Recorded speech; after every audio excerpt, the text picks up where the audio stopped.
So just to give you a preview of coming attractions, what we're going to do here is first set up the CAPTCHA module, and I'll explain what a CAPTCHA is if you don't know what that is yet. We'll also set up another line of defense by using the honeypot module to create a honeypot or invisible fields inside of forms, and also a time gate, which will fail any form submissions that take less than a certain amount of time to complete. We'll set up permissions properly for our anonymous and our authenticated users. And then after we do all that, we're going to switch over to using Mollum so you can see what the process looks like and what happens when you try to submit something that looks like spam. So again, the idea here is that we're going to allow anonymous posting, and for our authenticated users, who will all be trusted, we'll drop off any defenses around their commenting. Okay, so before we do anything, let's make sure that our permissions are set up properly.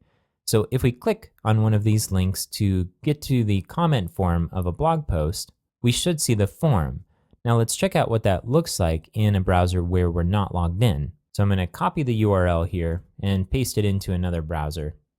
And then you see we don't see any comment form here, and it asks us to log in or register.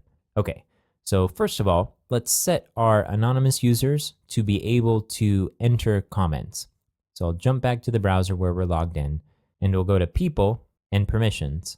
I'm going to do a browser search for comments. So we don't want them to administer comments. We want anonymous users to be able to view comments, which they are already set to do. We want them to be able to post comments, so let's check that. Now, skip comment approval means that if they don't have this checked, they'll be able to submit comments, but they'll go unpublished at first. And someone will have to go and moderate them, that is, read them and manually publish them in order for them to display. Now, we're going to allow them to skip comment approval. Our goal will be creating a system where we get fast commenting that we have to step in and moderate as little as possible. We're going to leave edit own comments unchecked because these are anonymous users. We won't be able to tie them with the comments that they create. Okay, so that should give us what we need. Let's scroll down to the bottom and click Save Permissions. And now if we go to the browser where we're anonymous and refresh, we now have the form available to us.